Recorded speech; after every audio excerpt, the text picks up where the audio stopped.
of soil is uniquely challenging because its quality is highly dependent on its function.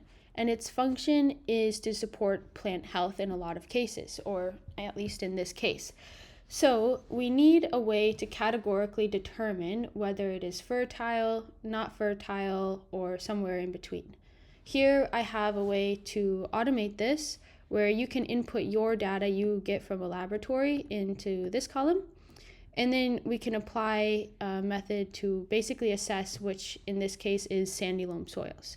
In this paper published last year, 2024, by Dambia, it was conducted in Kenya. They basically proposed two soil quality indexes. One is the additive soil quality index, and the second is the weighted soil quality index. In this paper, or in this project, we are doing the additive soil quality index, which essentially, just to give a little background, we want to use the total data set. We don't know exactly what parameters are most important for our soil quality because we don't know that much about it yet. So we want to use what they call the total data set as opposed to the minimum data set, where there's required a principal component analysis and you know what parameters are most integral to the quality of soil in that case. However, we're, for these purposes, going to use the additive soil quality index, which once we've decided upon that, we've basically said that all of these parameters here are integral to the quality of our soil to the best of our knowledge. Then we're going to apply the homothetic linear scoring transformation functions depending on whether that a particular parameter within this data set is beneficial to soil in a higher quantity, lower quantity, or an optimal range. So we see that applied here. The function of the HLSF function essentially is based on this function of the soil parameter, which makes sense. Then the other thing for this setup is you need to show the lower threshold and the upper threshold.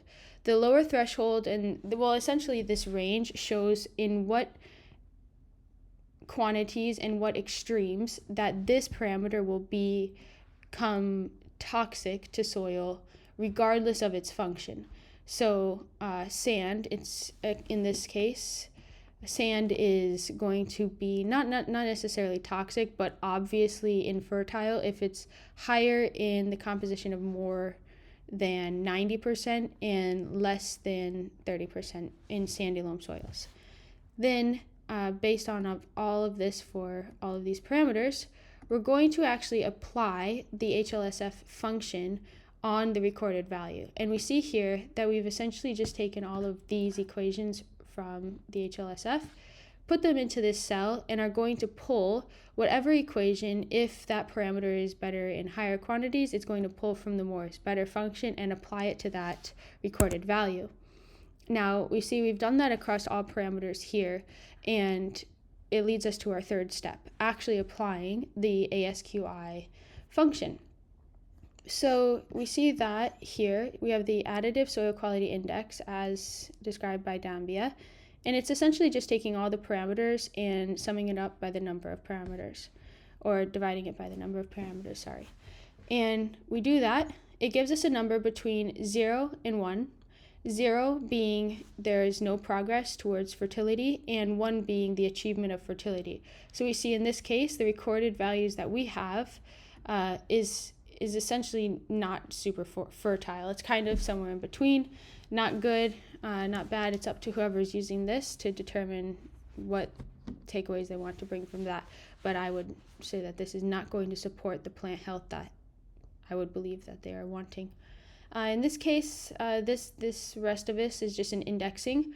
I essentially multiply this, get it between 0 and 100 rather, and then I index the 0.44 across all numbers and get the sustainability score for another purpose that I was using this for. But yeah, I hope that helps, and I think it's a great way to basically draw categorical determinations on a very complex and hard to understand topic, just kind of breaking it down, making it pretty simple.